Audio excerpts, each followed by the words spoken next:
What is going on, guys? Jason Burke here, Styles Clash for Life, coming at you on YouTube. And today I've got some football focus. I wanted to bring you guys a really quick day 1 and day 2 Pittsburgh Steelers draft review. I thought about bringing you guys all 3 days, all 7 rounds together in one video, but I didn't want to make everyone wait. My previous predictions and review video of the draft have been doing very, very well. If you guys want to check out my predictions, my free agency Steelers video and my predictions for the draft video, they're both doing very well on YouTube. Go check those out.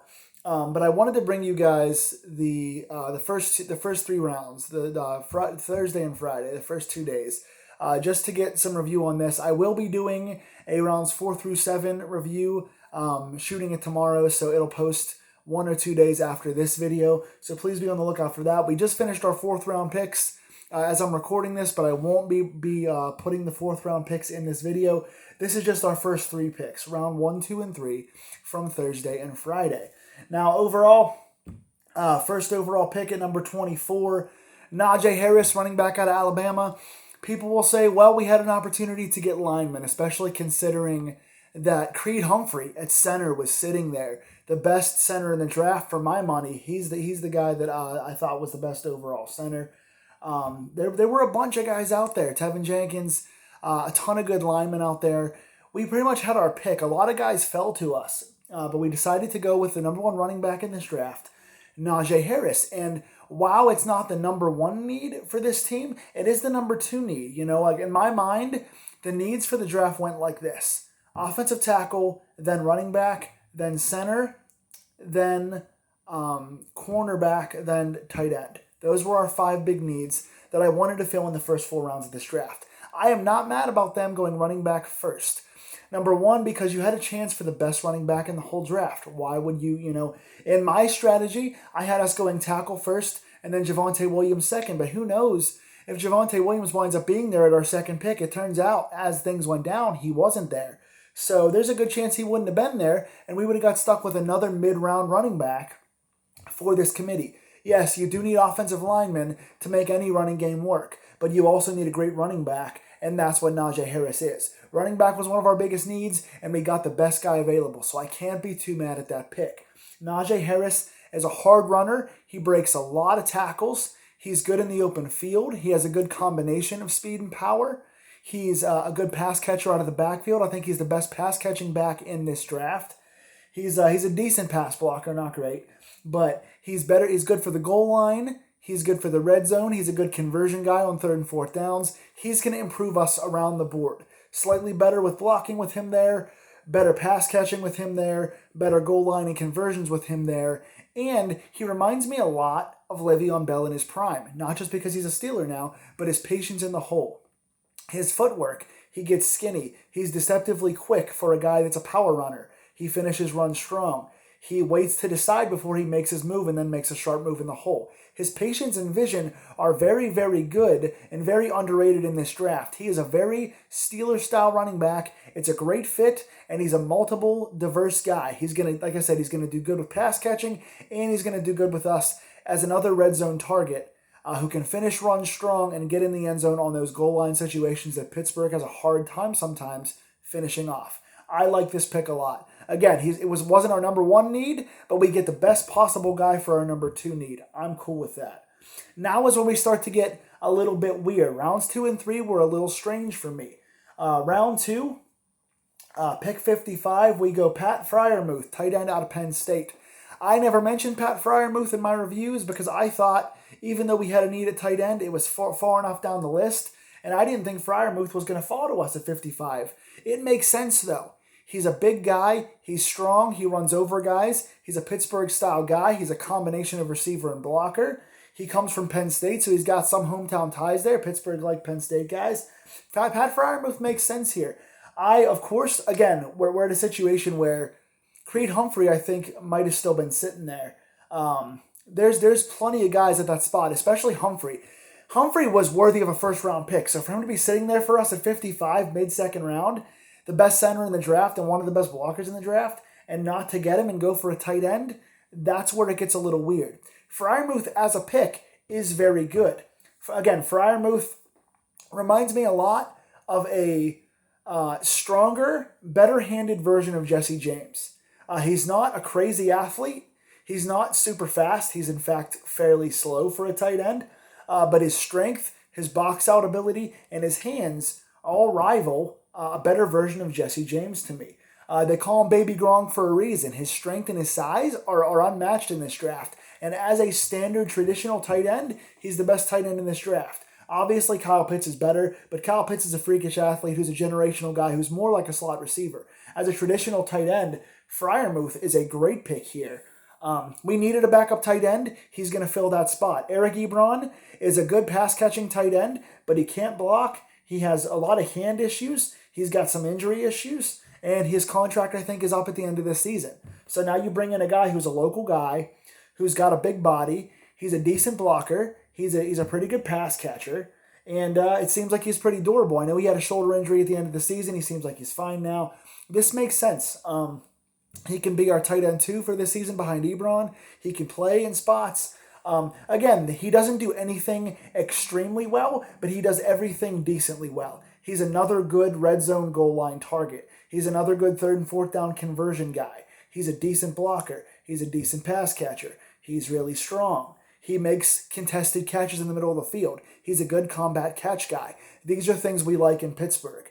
This is, in my opinion, drafting a style over a player. Now, would I've rather seen top-level offensive tackle or Creed Humphrey especially, who's who I would have picked there?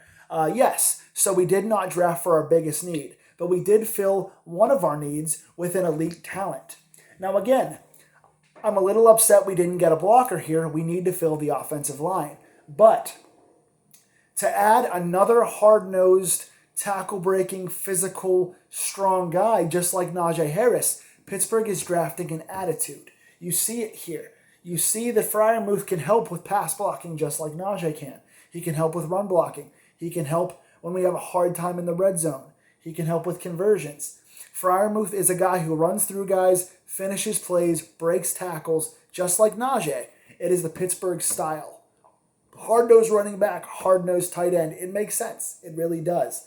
Again, not the way I would have gone. I would have prioritized the offensive line, but backup tight end into a flex starting tight end later on was a big need for us, and it's filled with a very good talent here. So even though it's a bit of a head-scratcher and it makes you kind of go, oh, we got to fix that line, you understand why it's done, and you're still adding another dynamic athlete, another guy called Baby Gronk, by the way, one of the best tight ends in history, coming to Pittsburgh, another offensive weapon, and another guy to bail Ben out. You know the line sometimes gets to Ben too quickly. You know Ben likes to extend plays. Both of those things rely on tight ends to bail the quarterback out. A guy in the middle of the field who can sit there, or who can do a quick release, or who can do a block and release. And those are things Freiermuth does well. He runs routes well. He's quick for short routes. He sits down in the middle of the zone. He's a good bailout option for Ben. So even if the line does screw Ben over a little bit, you got a good safety valve here with Najee and Freiermuth that can bail you out of those things. So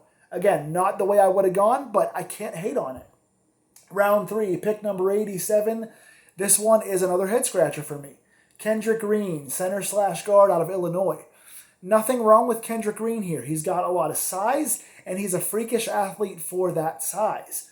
What makes my head scratch here is we had a chance to get Quinn Miners in the 3rd round. Just like Creed Humphrey falling to us in the 2nd round would have been a dream scenario, Quinn Miners falling to us in the 3rd was even more of a surprise. Quinn Miners was high on my board. I liked him a whole lot. He seemed like a natural fit. And he plays kind of the same position as Kendrick Green. He can play both guard and center. So if you're going to pick that position and you're going to fill that need, which is what we did, why not fill it with the best guy available who's got all the hype? Maybe the Steelers know something we don't know. I don't know. This guy reminds me in some ways of Kevin Dotson at guard/center because he is a really big, strong guy, and he's also pretty athletic. Dotson is more the strength, whereas Green's more the speed. Green's got a lot of size and length, and he's a really good athlete. He's quick to get his head around. He's quick to recover on blocks. But he is a bit of a project. He's a bit of a guy that you look at that could be more of a rotational guy, a 6, 7, 8 kind of an offensive lineman, instead of a guaranteed starter, which is where I think Quinn Miners would have been. So once again, like Freiermuth, you're taking the good with the bad. You're filling a need. You're getting, there's a good chance Green comes in and starts at center for us because that's what we need big time. And he can also play in at guard if there's an injury or, subbing in for DeCastro or Dotson. So you've got a good depth piece at guard and you've got a starting center. So they do fill that need. It is the biggest pick of need at that point for us. But it's not the guy we expected. It's more of a raw athletic project guy versus a Quinn Miners who I and a lot of others had more faith in. So you fill the need, you get the position you want, but you don't get the guy you want necessarily. It's the guy they want. I'm not as sure about it. I like Kendrick Green here. I don't love Kendrick Green here. So we will see how that turns out. I'm not always the best judge of offensive linemen. I don't know enough about Kendrick Green's tape. I've studied some analysis. I've looked some things up online. I've studied his tape a little bit.